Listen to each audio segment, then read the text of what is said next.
পাশের বাসায় যুবতী অন্ধ মেয়েটাকে দেখে কেমন জানি মনের ভিতরে একটু লোভ জেগে গেল। যেমন করেই হোক না কেন এক রাতের জন্য ওকে আমার চাই। এত সুন্দর মেয়ে আমি কখনোই দেখি নাই। মাত্র 3 দিন হয়েছে ওরা এখানে আসছে। কালকে মেয়েটাকে ছাদে দেখে আমি যেন পাগল হয়ে গেছি ওর জন্য। আপুর কাছে জিজ্ঞেস করতেই বলল মেয়েটা নাকি অন্ধ। এত সুন্দর একটা মেয়ে নাকি অন্ধ, চিন্তা করা যায়। তবে আমার জন্য বেশ ভালোই হয়েছে। মেয়েটার বয়স এত বেশি হবে না, এই তো মনে হয় 15 কি 16। তবে চিন্তার বিষয় ওকে কিভাবে কাছে পাওয়া যায়। আমার জন্য তো বেশ সুবিধাই হয়েছে। মেয়েটা অন্ধ, কিছুই দেখতে পারে না, আমাকে চিনতেও পারবে না। ভাবছি আজকে রাতে কাজটা সেরে ফেলবো, যা হবার তো হবেই। ইস, মেয়েটাকে দেখলেই যেন মাথায় আগুন জ্বলে যায়। আমারও গার্লফ্রেন্ড আছে, কিন্তু এই অবস্থা আমার কখনো হয় নাই ওকে দেখে। বুঝলাম না এই মেয়ের ভিতরে কি আছে। আজকে রাতে যা করার করব। আমি জানি ও তো আমাকে চিনতে পারবে না। কাজটা আমার জন্য আরো সহজ হয়ে গেল। দেখতে দেখতে রাত হয়ে গেল। ওদের বাসার কাছে একটা আম গাছ আছে, ওইটা দিয়ে আস্তে আস্তে উপরে উঠে গেলাম। কিন্তু চিনব কি করে মেয়েটার রুম? ওই তো একটা রুমে মিটমিট করে আলো জ্বলছে। লাফ দিয়ে জানালার কাছে চলে গেলাম। জানালা খুলতেই দেখি হাত কেটে রক্ত পড়ছে। তাতে আমার কিছু আসে যায় না। হাতের দিকে না তাকিয়ে ভিতরে চলে গেলাম। মেয়েটা টেবিলের কাছে বসে কি জানি লেখার চেষ্টা করছে। মাথাটা ঘুরে গেল। এটা কি কোনো মেয়ে নাকি স্বর্গের পরী? আজকে আমি ওকে খুব কাছে থেকে পাবো, ভাবতেও যেন অনেকটাই ভালো লাগছে। মানুষ বলে কোনো মেয়ের সাথে জোর করে শারীরিক সম্পর্ক করলে সেটা নাকি ধর্ষণ হয়। তবে আমার কোনো আসে যায় না। মেয়েটাকে আমার পছন্দ হয়েছে। এখন যদি বলি ওকে এক রাতের জন্য আমার সাথে থাকতে, তখন সে কি রাজি হবে? কখনোই না। তাই আমার পথ আমাকেই অবলম্বন করতে হবে। আমার যে খুব ইচ্ছা ওকে কাছে পাওয়ার, সেটা তো কখনোই পূরণ হতো না যদি ওর সাথে জোর করে শারীরিক সম্পর্ক না করি। দরজার কাছে গিয়ে দরজাটা ভালো করে বন্ধ করলাম।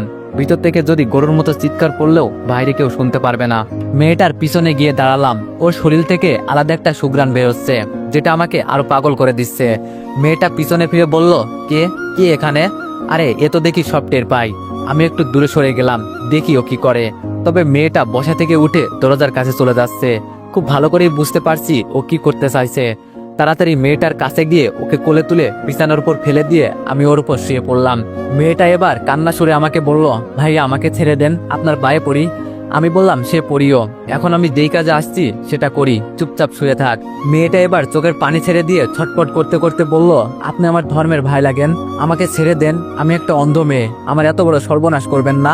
মেয়েটার মুখে হাত দিয়ে বললাম, তোর এত কথা শোনার সময় আমার নেই। ওড়না দিয়ে ওর মুখ বেঁধে দিলাম। মেয়েটার কাপড় টেনে টেনে খুলে ফেলেছি, কিন্তু অবাক করা বিষয় ওর চোখ দিয়ে শুধু পানি পড়ছে।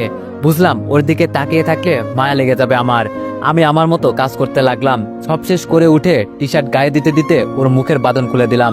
শোয়া থেকে উঠেই মেয়েটা পায়ে লাথি দিয়ে আমাকে দূরে ফেলে দিল। কুত্তার বাচ্চা, আমাকে অন্ধ পেয়ে ধর্ষণ করলি না? এর ফল তুই পাবি। কেন করলি আমার সাথে এটা? দেশি কি কমে ছিল রে? আমি উঠে ওর চুল ধরে বললাম, চুপ কর। আর বিশেষ করে তোকে আমার প্রথম দেখাতেই খুব পছন্দ হয়ে গেছে, তাই আমার মন যা চাইছে আমি তাই করছি। আর আমি জানি তুই অন্ধ, আমার কিছুই হবে না। মেয়েটা আমার পুরো মুখটা হাত দিয়ে দেখতে লাগলো। আমি ওর হাত দূরে সরিয়ে বললাম, একটা পিল খেয়ে নিস। বিছানায় হালকা হালকা রক্তের দাগ আছে। জানালা দিয়ে বের হয়ে পিছনে তাকিয়ে দেখি মেয়েটা বিছানা থেকে উঠতে গিয়ে মেঝেতে পড়ে গেল। বুঝতে পারছি ওর উপর বেশি অত্যাচার করে ফেলেছি। তবে যাই হোক, আমার মনের আশা তো আজকে পূরণ হয়েছে। আস্তে আস্তে জানালা দিয়ে রুমে আমার প্রবেশ করলাম। এত এত খুশি লাগছে আজকে বলার বাইরে। যা চেয়েছি তাই পেয়েছি। বক্সেরে দুমদাম নাচতে শুরু করলাম। মনের খুশি যেন ধরে রাখতে পারছি না। আমি যখন এই মেয়েটাকে কাছে চাইবো তখনই পাবো। ইস, কি যে ভালো লাগছে। আমার দেখা প্রথম কোনো সুন্দরী মেয়ের সাথে আজকে শারীরিক সম্পর্ক করলাম। আহা, কি আনন্দ আকাশে বাতাসে। হঠাৎ শুনি কে জানি দরজায় টুকু দিয়ে ডাকছে। আমি গিয়ে দরজা খুলতে ঠাস ঠাস করে 2টা চড় পড়লো আমার গালে। তাকিয়ে দেখি আমার বড় বোন। আমি আপুর দিকে হাসি দিয়ে তাকিয়ে বললাম, আপু আজকে আমি অনেক অনেক খুশি। আপু রাগী দৃষ্টিতে তাকিয়ে বলল, এই মাঝরাতে তোর নাচার সময় আমরা কি তোর জন্য ঘুমাতেও পারবো না একটুও? আমি বললাম, যে পরে ঘুমিয়ে নিস, আগে আমার সাথে নাচ। আমি আপুর হাত ধরে নাচাতে লাগলাম। ওই যে নাগিন গানে, ছেলেরা এই গানে খুব নাচতে পারে। রুমে পড়ে থাকা লাঠিরা দিয়ে আপু ইচ্ছে মতো আমাকে মারতে লাগলো। একটু পর আম্মু আব্বু সব ভাইয়া রুমে চলে আসলো। আমি আম্মুর কাছে গিয়ে দাঁড়িয়ে বললাম, তোমার মেয়ে আমাকে মারছে, দেখছো আম্মু? আপু আমার দিকে তেড়ে এসে বলল, তোরে মারবো না তো কি আদর করব? জানো আম্মু তোমার ছেলে কি করেছে? এই মাঝরাতে বক্সে গান ছেড়ে নাচানাচি করছে, তাও আবার আমাকে বলে নাচতে। বাবা রাগী দৃষ্টিতে তাকিয়ে বলল, কিরে দীপু, মাঝরাতে এটা কি শুরু করলি? আম্মু বলল, বাবা কি হয়েছে হঠাৎ তোর? আমি খুশি মনে বললাম, আম্মু আজকে আমি অনেক খুশি, যা চেয়েছি তাই পেয়েছি। ভাইয়া আমার দিকে তাকিয়ে বলল, দেখ দীপু, এই মাঝরাতে আমরা কেউ তোর নাটক দেখতে আসি নাই, যা গিয়ে ঘুমা, এই খুশিতে আত্মরা হলে হবে না, সকালে এই খুশি প্রকাশ করিস। আমি আপুর দিকে তাকিয়ে বললাম, ডাইনি কথাকার, দেখে নিব তোরে। আপু বলল, তবে রে। আমি আম্মুর থেকে সরে গিয়ে বললাম, আই দেখি সাহস থাকলে। বাবা ধমক দিয়ে বলল, এই তোরা যার যার রুমে যা, আর দীপু চুপচাপ ঘুমা গিয়ে। আমি মাথা নিচু করে বললাম, সবাই চলে গেলে শুধু আপু দাঁড়িয়ে আছে। আমি বললাম, আপু চল না একটু ড্যান্স করি। আপু চোখ লাল করে চলে গেল। যাক বাবা, কি এমন করে ফেলেছি আমি? দরজা লাগিয়ে বিছানায় শুয়ে আছি, তবে বারবার মেয়েটার মায়াবী দৃষ্টি আমার সামনে ভেসে উঠছে। আপনি আমার ধর্মের ভাই লাগেন, এই কথাটা সবসময় কানের কাছে বাজছে। আমি কি কোনো ভুল করেছি? আরে না না, আমি আবার কি ভুল করব? ও তো অন্ধ একটা মেয়ে, আমার আবার কি করবে? যখন মন চাইবে ওকে ব্যবহার করব। কিন্তু আমি তো এতটা খারাপ ছিলাম না। ওকে দেখার পর কেমন যেন ভিতরে হিংস্র পশুটা জেগে উঠেছে। সত্যি ওর মতো মেয়েই হয় না, আমারও তো গার্লফ্রেন্ড আছে, তবে ওকে দেখে এতটা কাছে টানে না। ওর সাথে কখনো এসব করি নাই, আজকে প্রথম এই মেয়ের সাথে। ওকে কালকে দেখার পর থেকে ভিতরে কেমন কেমন জানি চলছিল, মন চাইছে যেন মেয়েটার ভিতরে ঢুকে যাই। ইস কি সুন্দর মেয়ে, মাথায় এখনো আগুন জ্বলছে। হঠাৎ বাইরে কিসের জানি শব্দ হলো, দরজা খুলতেই পাশের বাসার চিৎকার চেঁচামেচির আওয়াজ শুনতে পারলাম। হয়তো জেনে গেছে যে ওর মেয়ের সাথে কেউ শারীরিক সম্পর্ক করেছে। তবে আমার কি, আমার কাজ আমি সেরে ফেলেছি। হঠাৎ পিছন থেকে আপু বলল, কি হয়েছে রে দীপু? এইসব কান্না চিৎকার চেঁচামেচির আওয়াজ কোথা থেকে আসছে? আমি বললাম, এখন যাবি? সকালে যাই, এত রাতে যাওয়া ঠিক হবে না। আপু আমার দিকে রাগী দৃষ্টিতে তাকিয়ে বলল, আরে বোকা, বিপদ কি আর বলে আসে, কখন কার কি হয়? আপু আমার হাত ধরে বাইরে নিয়ে গেল। এখন আমার ভয় করছে, যেন ধরা পড়ে না যায়। বুকের ভেতরটা মুচড়ে উঠল, বুকটা 3 ইঞ্চি ফাঁক হয়ে সমুদ্রের ঢেউয়ের মতো লাফাতে লাগলো। কলিং বেল বাজাতেই আপুর বয়সী একটা মেয়ে দরজা খুলে দিল। আপু জিজ্ঞেস করলো, কি হয়েছে ভিতরে? মেয়েটা কান্না করতে করতে বলল, আমাদের বাড়ির ছোট মেয়েকে কে জানি আজকে রাতে ধর্ষণ করেছে। আপু বলল, রিয়াকে নাকি? মেয়েটা আপুর দিকে তাকিয়ে বলল, আমি ভয়ে কোনো কথা বলছি না, শুধু আপুর সাথে দাঁড়িয়ে আছি, আর বুকের ভেতরটা কেঁপে উঠছে বারবার। আপু আমাকে নিয়ে উপরে নিয়ে যেতে লাগলো। উপরে গিয়ে দেখি মেয়েটার চোখ বন্ধ। এটা দেখে ভয় হতে লাগলো, ও তো আবার মরে টরে যায় নাই। মেয়েটার মা আপুকে জড়িয়ে ধরে বলল, আমার অন্ধ মেয়েটার সাথে এমনটা কিভাবে করতে পারলো? আপু বলল, রিয়ার তো আবার কিছু হয় নাই। রিয়ার আম্মু কান্না করতে করতে বলল, না তেমন কিছু হয় নাই, তবে ওকে হাসপাতালে নিয়ে যেতে হবে। হঠাৎ একটা ছেলে বলে উঠল, ওকে আমি ছাড়বো না। আমার বোনকে যে ধর্ষণ করছে না, ওর কলেজাটা আমি বের করে নিব। আমার বাবা সেনাবাহিনীর মেজর, আর আমি এই থানার ওসি। আমার বোনের সাথে নষ্টামি। ছেলেটা কান্না করতে করতে বলল, আমি ছাড়বো না ওকে। বিশ্বাস করেন ভাই, ছেলেটার কথা শুনে আমার কলেজার পানি আর নাই।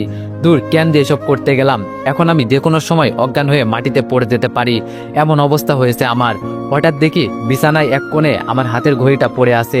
ওর সাথে জোর করার সময় এমন হয়েছে হয়তো। আজকে আমি শেষ।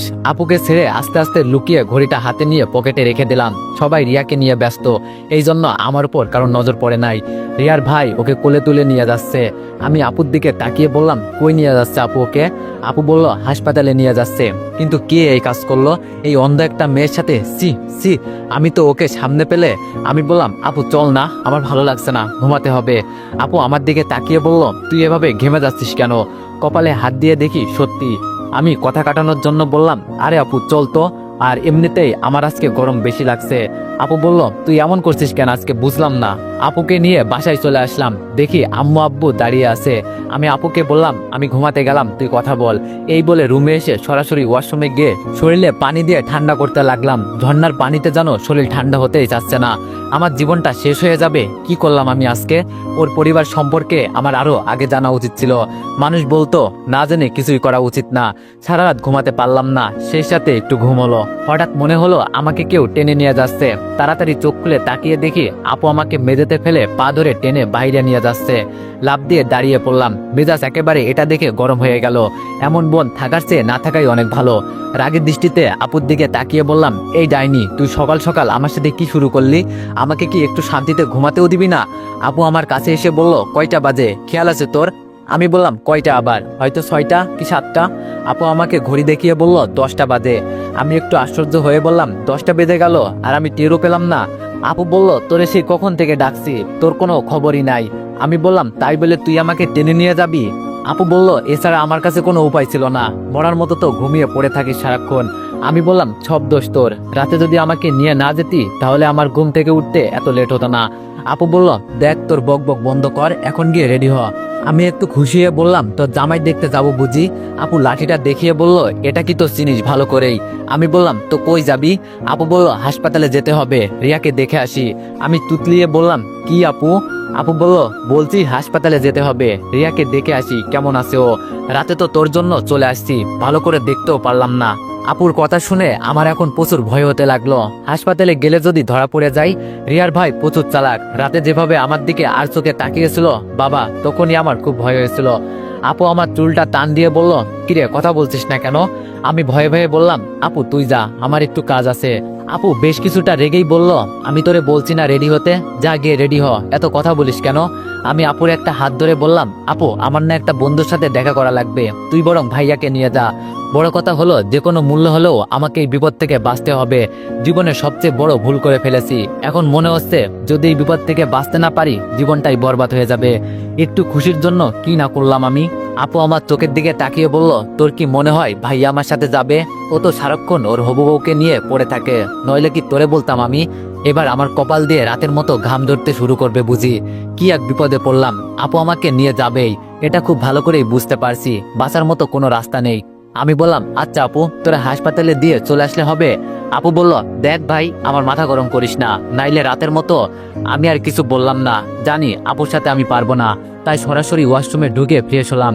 রেডি হয়ে বাইরে এসে দেখি আপুর হাতে খাবার নিয়ে দাঁড়িয়ে আছে। আমি খুব খুশি হয়ে বললাম, আমার জন্য এত কষ্ট করার কি দরকার আছে আপু, আমি নিজেই তো খেয়ে নিতে পারতাম। আপু আমার দিকে অগ্নি চোখে তাকিয়ে বলল, এইসব তোর জন্য না, রিয়ার জন্য, আর চল এখন, এমনিতেই অনেক দেরি হয়ে যাচ্ছে। আমি বললাম, কিন্তু আপু আমি তো কিছুই খাই নাই। আপু বলল, পরে খাবি, সকালে উঠলি না কেন, এখন চল। আমি আম্মুকে ডেকে বললাম, দেখো না আম্মু, তোমার মেয়ে আমাকে মেরে ফেলতে চাইছে। আম্মু রান্নাঘর থেকে বলল, মিতুর সাথে যা, আর আসার সময় রেস্টুরেন্ট থেকে কিছু খেয়ে আসবি। রাগ করে বাইরে চলে গেলাম। বাসার একটা চাকরের দাম নেই আমাকে, মন চাই মাঝে মাঝে নিরুদ্দেশ হয়ে যায় কোথাও। একটা রিক্সা নিয়ে হাসপাতালের দিকে রওনা দিলাম। যত কাছে যাচ্ছি ততই যেন বুকের ভেতর দুকানিটা বেড়েই চলেছে। মনে হচ্ছে জানো এবার আমার সাথে বড় কিছু হবে, আপু আমাকে ধরিয়েই দিবে, ওর জন্য আর পারি না, শুধু আমাকে বিপদে ফেলে। কি করি এখন? হাসপাতালে এসে আপুর পিছনে পিছনে যেতে লাগলাম। ভিতরে গিয়ে দেখি রিয়ার ভাই বাইরে একটা বেঞ্চের উপর বসে আছে, চোখ মুখ একদম লাল হয়ে গেছে, মনে হয় সারা রাত ঘুমায়নি, নাকি রাগে এমন হয়েছে কি জানি। আমার তো ভিতরে একদম মনে হচ্ছে জানো প্রাণটা বের হবে হবে অবস্থা। রিয়ার ভাই একবার আমার দিকে তাকিয়ে দেখলো, আমি মাথা নিচু করে আপুর পিছনে হাঁটতে লাগলাম। বড় কথা কোনোভাবে ধরা পড়া যাবে না, বা কারো চোখে সন্দেহ জাগানো যাবে না, নইলে জীবন শেষ। ভিতরে গিয়ে দেখি রিয়ার আম্মু রিয়ার সাথে কথা বলছে, এটা দেখে একটু ভালো লাগলো আমার। যাক, ওর তো আবার কিছু হয় নাই, মনের ভিতরে একটু সাহস জাগলো। তবে রিয়াকে হাসপাতালের বেডে দেখে নিজেকে একটু অপরাধী মনে হচ্ছে। আন্টি আমাদের দেখে প্রশ্ন করলো, তোমরা কেন আসলে মা এখানে? আমরাই তো একটু পর চলে যাব। আপু আন্টির কাছে গিয়ে বলল, কি যে বলেন না আপনি, আমাদের পাশের বাসায় থাকেন আপনারা, আর এই অবস্থায় আপনাদের পাশে থাকবো না আমরা? আর তাছাড়া রিয়া তো আমাদের ছোট বোনের মতোই। রিয়া ওর মায়ের হাত ধরে বলল, কে এসেছে আম্মু? আন্টি রিয়ার হাতের উপর হাত রেখে বলল, পাশের বাসায় তো রিয়া আপু আর ওর ছোট ভাই। আপু রিয়ার আম্মুকে বলল, আন্টি আপনি যান, এখানে কিছু খাবার আছে খেয়ে আসুন, আমি কিছুক্ষণ রিয়ার পাশে বসে আছি। আন্টি আপুর দিকে তাকিয়ে বলল, না মা তোমাদের কষ্ট করতে হবে না, আমাদের দেখতে এসেছো এটাই বেশি। আমি বললাম, আরে আন্টি সমস্যা নেই, আমি আর আপু এখানে কিছুক্ষণ আছি। আর বাইরে দেখলাম ভাইয়া বসে আছে, দেখে মনে হয়েছে সারা রাত ঘুমাই নাই, চোখ মুখ কেমন লাল হয়ে আছে, পারলে ভাইয়াকে নিয়ে বাসা থেকে ঘুরে আসেন, আগে আপদ বিদায় করি। কেমন জানি আমার ভিতরে ভয়টা যেন বেড়েই যাচ্ছে রিয়ার ভাইকে দেখে। আপু আমার কথায় তাল মিলিয়ে বললাম, আন্টি আপনি যান, আমরা রিয়ার কাছে আসি। রিয়া ওর আম্মুকে চলে যেতে বলল। আমাদেরকে রেখে রিয়ার মা চলে গেল। হঠাৎ আমার রিয়ার উপর নজর পড়লো। কি ছিল রিয়া? আর এক রাতে কি হয়েছে? মুখটা একদম শুকিয়ে গেছে, চোখের নিচে কালো দাগটা পড়ে গেছে। ও চেহারাটা কি ছিল আর কি হয়েছে? সব আমার জন্য হয়েছে।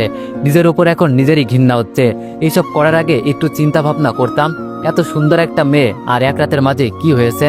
আপু গিয়ে রিয়ার পাশে বসলো। রিয়ার আপুর হাতটা ধরে বলল, ভালো আছেন আপু? আপু রিয়ার হাতটা মুঠোই করে বলল, তোমার এই অবস্থা দেখে কিভাবে ভালো থাকি বলো? কি করে তোমার সাথে এমনটা করতে পারলো? জানো তোমার এই অবস্থা দেখার পর আমার অনেক খারাপ লাগছে। যদি আমি নিজের কাছে ছেলেটাকে কাছে পাই না, নিজের হাতে হত্যা করব। আমার মনে হয় ও কোনো ভালো মেয়ের সন্তান হতে পারে না। ওই কথাই আছে না, এইসব কাজ কারা করে? যাদেরকে সমাজে কাপুরুষ বলা হয়। এছাড়া এই কাজ কেউ করবে না, শালা কাপুরুষ কোথাকার। আপুর কথা শুনে মাথাটা নিচু করে ফেললাম, চোখ থেকে মনে হচ্ছে যেন জল গড়িয়ে পড়বে।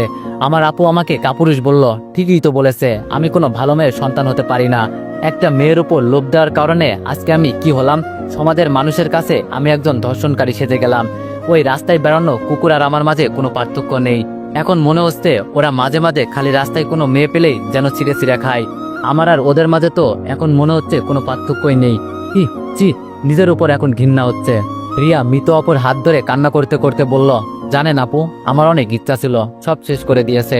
আপু রিয়ার চোখের পানি মুছে দিয়ে বলল, কান্না করিও না, সব ঠিক হয়ে যাবে, এসব নিয়ে আর চিন্তা করিও না। এখন বলো তোমার কি ইচ্ছা ছিল, আমাকে বলো, আমি সব পূরণ করব। রিয়া মিথ্যা একটা হাসি দিয়ে বলল, খুব ইচ্ছা ছিল কোনো স্কুলের শিক্ষক হব। স্কুলের ছোট ছোট ছাত্রদের সাথে আমি খেলাধুলা করব, ওদের নিয়ে মজা করব। কখনো যে আমার সাথে এমন কিছু হবে আমি ভাবতেও পারি নাই। আমার সব স্বপ্ন ভেঙে দিয়েছে আপু, আমার কাছে এখন আর তেমন কিছুই নাই। আপু রিয়াকে মিথ্যা একটা আশ্বাস দিয়ে বলল, আরে বোকা মেয়ে, এসব নিয়ে চিন্তা করো কেন, মনে করো এটা একটা অ্যাক্সিডেন্ট ছিল, ভুল করে এসব হয়ে গেল। আমি জানি তুমি সব পারবে, যখন সুস্থ হবে আমার কাছে আসবে, আমি তোমাকে পড়াবো, তোমার স্বপ্ন আমি ভেসে যেতে দিব না। রিয়া আপুর কথায় একটা হাসি দিয়ে বলল, আপনি খুব ভালো আপু, তো এখন বলো তোমার কেমন লাগছে। রিয়া বলল, এই তো আপু, অনেকটা ভালো, তবে রাতের কথা চিন্তা করলে আপু মনটা চায় আত্মহত্যা করি, আমার সবকিছু যেন শেষ হয়ে গেছে। রিয়া আবার কান্না করে দিল। আপু বলল, আমি বলছি না এইসব নিয়ে চিন্তা করো না, সব ঠিক হয়ে যাবে। রিয়া আপুর হাতটা ছেড়ে দিয়ে বলল, জানেন আপু, রিয়া আমার সাথে এইসব করেছে, আমার তাকে শুধু একবার সামনে থেকে অনুভব করার খুব ইচ্ছা আছে। তাকে শুধু একটা প্রশ্ন করব, এই অন্ধ মেয়েটার সাথে এমনটা না করলে কি হতো না? ওকে একবার সামনে পেলে বলবো, জানেন, একটা অন্ধ মেয়ের পৃথিবীতে আলো দেখার মতো ক্ষমতা তার নেই। নিজের আপন মা ভাইদের দেখতে পারে না, কাউকে নিজের চোখে দেখে একটু আনন্দ পাবো সেটাও পারি না। আপনাদের মতো আমরা কোনো বড় বড় পার্টি দেখে মজা পাই না, কারণ আমরা যে অন্ধ, এই দুনিয়াতে আলো দেখার ক্ষমতা উপরওয়ালা আমাদের দেয় নাই। একটা অন্ধ মেয়ের অনেক স্বপ্ন থাকে, অনেক স্বপ্ন ছিল আমার বুকে, ভাবছিলাম এগুলো পূরণ করব। তার আগেই আপনি আমার সব স্বপ্ন শেষ করে দিলেন। জানেন আপু, ও আমার এই অন্ধ হওয়ার সুযোগটা নিয়েছে, আমাকে বলে গেছে তুই তো আর দেখতে পারিস না।